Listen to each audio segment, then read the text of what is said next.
Senator Peters, great to see you. Thanks for the time. Great to be with you. So next Tuesday, what state are you going to look at most closely to give you an idea of the terrain you're going to be fighting in 2024? Well, everybody looks at Virginia. We'll look at certainly Virginia, but we'll look at races around the country. But also understand that we're still a year out. Right. A lot can happen in a year, and you should always. But you're going to learn a lot about Ohio, Kentucky, Virginia next week, won't you? Yeah, absolutely. You know, we'll be looking at all those races, and we've got an initiative on the ballot in Ohio, which will be interesting to see how that plays out. Although we had a glimpse of that earlier in the year when it was put on the ballot. So we know the issue of abortion, for example, continues to be a very strong issue, a powerful issue to motivate particularly voters who believe that women have a fundamental right to reproductive freedom. It's going to be on the ballot again next year. We'll see what happens this year, but I suspect it'll continue to be strong, and I would also expect that to happen next year as well. Of states where Democrats are seeking re-election, specifically Pennsylvania, Ohio, Wisconsin, Nevada, and then an open seat in Arizona, of those states that I just mentioned, where do you think abortion plays the strongest? We find abortion plays well in all states, just like we did in the last cycle. It was very strong. It brought out voters who traditionally may not vote on a regular basis and motivate folks. Probably the main motivating group last cycle were young voters. You know, in Michigan, for example, in my home state, we had a ballot initiative, Prop 3, that enshrined abortion rights in the state constitution. Huge turnout with young voters. In fact, we had the highest turnout of 18 to 29-year-old voters anywhere in the country. And those were folks you don't normally expect to see with those numbers in a midterm. And that's a very important demographic for both our Senate races as well as the presidential race. Writ large is next year. They say economy, you say abortion? We'll say economy as well. And we've got a great story to talk about as to what's happening. You know, in the last cycle, in our historic victory, we talked about abortion a lot, but it's important to remember that of the prime Senate candidates that we were working with, 70% of their message was the economy. So it continues to be a prime message for us. But clearly abortion is part of that message to drive out voters, as well as other issues. Climate change is another great issue to bring out younger voters, and those are voters who we're going to be working very hard to make sure they show up on Election Day. And the future of the democracy of our country. And that is, democracy of our country clearly is on the ballot and will continue. We now have a new Speaker of the House, a Republican who was one of the prime architects of the big lie and tried to overturn the election. That's, I think, a very Does Mike Johnson play in Senate races next year? I think it's going to be up to the individual candidates as to how they're talking to folks in their individual states. What do you suspect? But I suspect it'll definitely be a topic. If you have a Speaker of the House who is willing and shown a willingness to overturn a legitimate election, that's a real concern. Did that 3 weeks of chaos created by Republicans nationalize that question of who the Speaker is and make it relevant in Senate races in ways that simply wouldn't have been in any other cycle? Well, I think it showed that Republicans have a hard time governing. And what people want in this country are people who are willing to roll up their sleeves and govern, make hard decisions, but understand we face big challenges as a country, both domestically, internationally, and you want to send people to Washington who are serious and want to govern.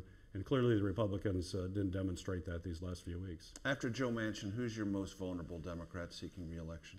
Well, the kind of the other two states that we know are going to be very challenging are Montana and Ohio. You know, those states are ones in which normally the Democratic presidential candidate doesn't do well.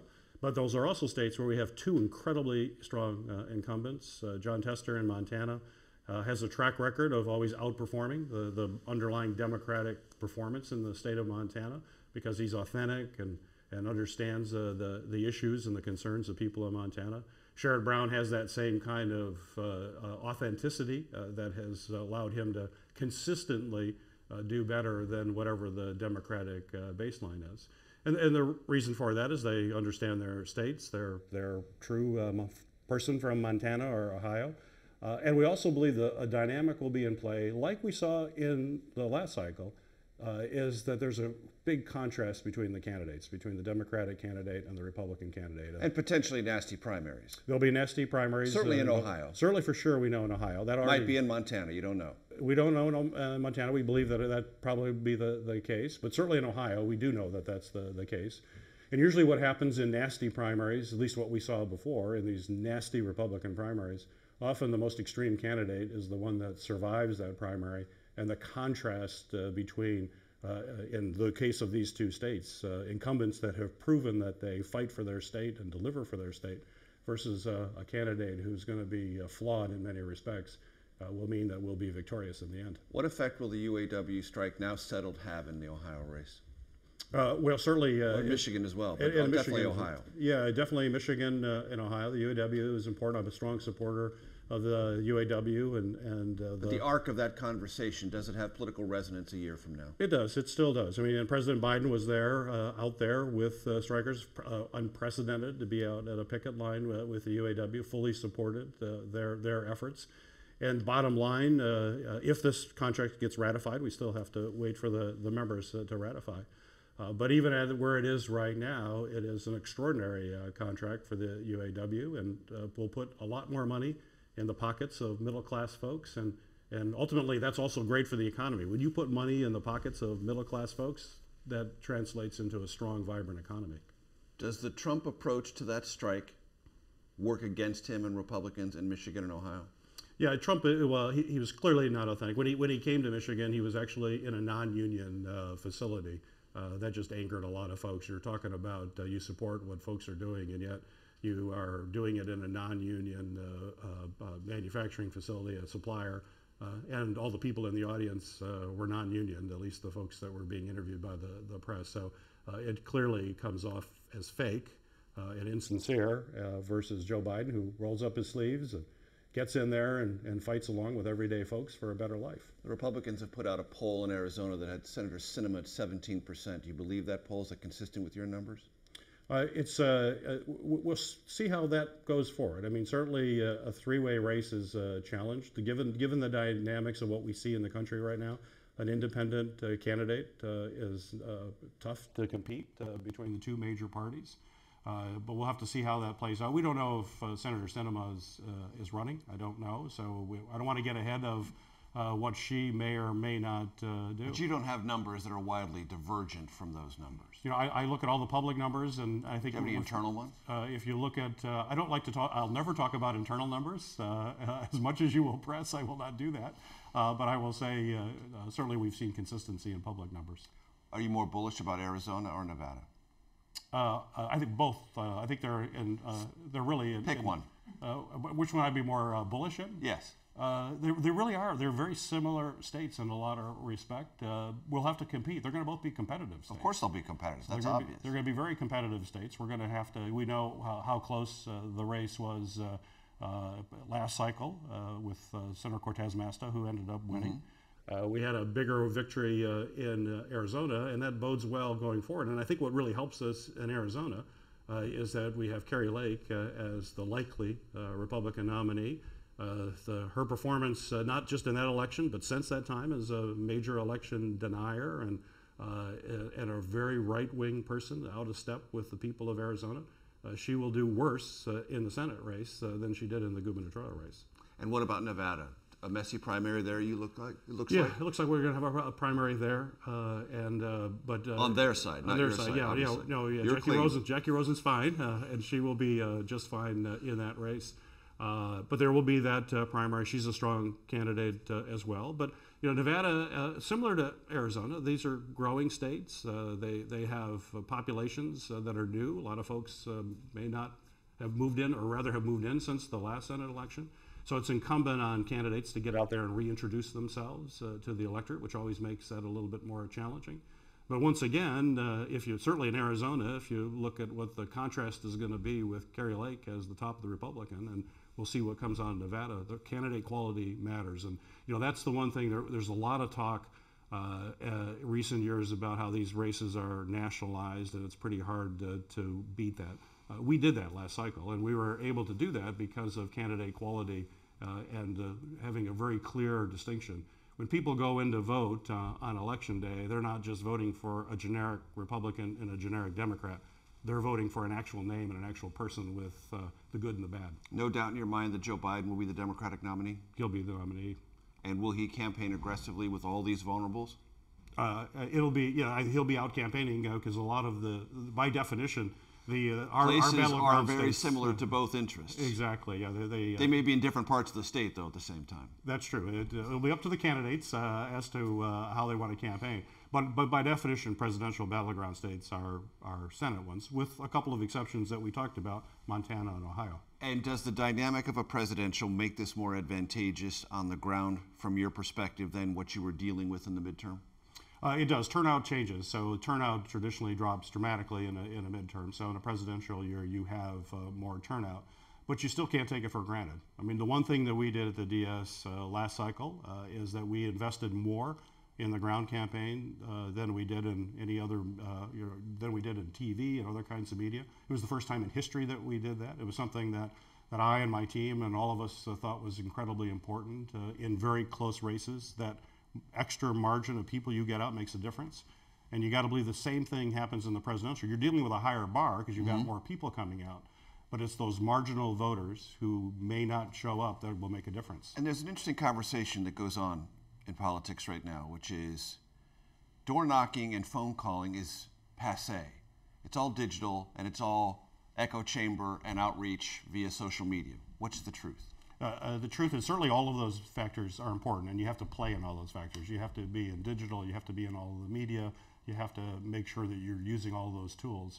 But ground campaigns, going door to door, having people look each other in the eye and have a conversation is still incredibly powerful. It's not easy, it's time consuming. You have to build an organization over many months to do it. But we proved how it worked in the last election. And as an example in Nevada, which was a very close race, it took us well over a week before we knew. And the difference in that race was actually curing absentee ballots. What that means is that when you vote absentee and you send in your ballot, if the signatures don't look alike, because this is one example, if they don't look alike, the clerk will say, I'm going to put that aside until you prove that that was you to make sure it's valid. But then that means you got to get the person to come in, and they didn't want to come in to begin with, that's why they voted absentee, to come in and say, no, that's my ballot, please count it. We went out and we had to validate a lot of those ballots to be cured. We had a great ground operation. We knew who were likely voters for Cortez Masto. We got them in, and long story short, the difference in that election was our field campaign and curing ballots that meant the victory in Nevada. So that means without that field campaign, that result would have likely been different. West Virginia is a lost cause, isn't it? Well, if Joe Manchin runs, he will win. But Joe Manchin, I hope he wins or runs. I'm encouraging him every opportunity I get when I see him. I would certainly hope. What's he told you? He's waiting on his decision. He tells me the same thing he's been telling everybody else. It'll be at the end of this year, early next year, which we're now getting towards the end of the year. So hopefully we'll know that decision soon. I think I heard you say if he runs, he wins. Yes. You're sure about that? Yeah. No, Joe has a track record of doing that. There's a primary in West Virginia as well. And as we are learning more about the candidates, particularly the one who's leading now, there's a lot of baggage. There are a lot of things that folks in West Virginia are not going to be happy about. To clarify, if he runs as a Democrat, he wins. Or if he runs as an independent, he wins. Joe Manchin will win if he Either runs. way. Yeah. We're hoping he runs as a Democrat. That's what I'm whispering into his ear every day I see him. Does Tammy Baldwin even need to be on the vulnerable list? She does because of where the state that she's in. But clearly, she is another example of a strong candidate that runs above the base. She doesn't have an opponent right now, a significant opponent. Not yet. She will get an opponent. But you can't take anything for granted. You can't take Wisconsin for granted. Again, I think there'll be a clear differentiation between Tammy Baldwin's incredibly strong candidate and an incumbent who's worked for the people of Wisconsin. But just the demographics of the Midwest. I know the Midwest really well as a senator from Michigan, and you cannot take any of the Midwest states for granted. You have to do the work, you have to get out, ask for the vote, and run a really good campaign. Is Slotkin going to be a layover in Michigan? She has a primary, so we have a primary going on in Michigan. Right now she's putting together the organization necessary to be a very strong candidate. But once again, Michigan is a very competitive place, but I will assure you, as the chair of the DSCC and the Senator from Michigan, we will not lose Michigan on my watch. I'm not going to allow that to happen. Understood. How much do the problems within the state Republican Party in Michigan take down or create headwinds for Mike Rogers? Having a Republican Party in Michigan in complete disarray is clearly a negative factor. We work closely with the Democratic Party in Michigan, particularly if you're doing field operations, having volunteers and workers throughout the state that are helping all the campaigns, not just the presidential and Senate, but also the state legislative races. And a lot of that's very important as well. People will turn out for a local candidate often who may be running for the state legislature and helps us with our turnout. But that requires a statewide organization. State parties are very helpful in that. It's kind of remarkable state of Spencer Abraham and John Engler to have a Republican Party. I mean, a Republican Party that's formidable, has been historically for decades. Right. Yeah, it's a big change, and it's been taken over by a very extreme element, and it's surprising to see what we're seeing there. So Texas and Florida feel like head fakes to me. Which is the bigger of the head fakes? Those states are challenging, very challenging. To put it mildly, come on. But they're way challenging. They're very, very challenging. But we have great candidates there. We still have primaries, but great candidates coming out there. And if the thing that it looks attractive to us is that if you look at the Republican incumbents in each state, is their polling numbers are very, very weak, and that creates an opportunity when you're in races where candidate quality matters and the contrast matters. You also have a situation in Texas with an incumbent in Ted Cruz, who is well known by Democrats all across the country, and whoever the Democratic candidate is in Texas will find that they'll get a lot of contributions from all over the country to help them in that race as well. But you're not telling me when push comes to shove, you're going to send money to Florida and Texas if Sherrod Brown needs it more, or if Tammy Baldwin needs it more, or if Jackie Rosen needs it more. Well, our decisions, the decisions we make here are who's going to win and who's on the edge. Basically, the way I look at this in money, and I will tell, and this is an ongoing assessment. It's not, of course, we're not putting in now, go. But I will tell every candidate, if you're going to win your race, I'm not giving you a penny. If you're going to lose your race, I'm not giving you a penny. But if you're right on the edge, and you could go either way, we're going to be there with everything we have, and we're going to have to make those decisions as to who can get across the edge. We had to do that as I was running the DS last cycle. We made some hard decisions, and the decision there we realized, and at the end put in basically. At the end, all of our additional resources were going into Pennsylvania because I thought we could still win Pennsylvania. We had some real headwinds, and we did, and John Fetterman's now a United States Senator. So we constantly are assessing the campaigns, the strength of them, what is going on, and make those kinds of spending decisions real time. And at the end, the DSCC, as long as we have the resources and our contributors realize the value that we have here, we're also the cavalry that can come in at the end to make sure that someone who just needs a little push, kind of like in that football game, you got the quarterback sneak and someone comes up and pushes that quarterback right over the goal line. That's what we will do at the DSCC. Which feels closer to that edge characterization? I know we're a long way out. Texas or Florida? It's way too early. I wouldn't even want to speculate on that. So, but if either one of those are in play, not there yet. It's still early. We still have primaries. We still have to get candidates. But I will tell you, if either of those states are in play, we'll find a way to make sure that they get the support they need to win. Do you believe Trump will be the nominee, and if so, what effect? Yeah, at this point, I would expect Donald Trump to be the Republican nominee. And quite frankly, there's a lot of talk. Good news for you. Yes, I think it's good news. There's a lot of talk about Donald Trump driving out his base, and that's true. But I will tell you that Donald Trump on the ballot is a huge motivating factor for Democrats all across the country to turn out, and Democrats who might set out a race realize that Donald Trump is a significant threat to our democracy, a significant threat to things that they care deeply about, and they're going to turn out and vote and make sure their voice is heard. Senator Peters, great to see you. Thanks so much.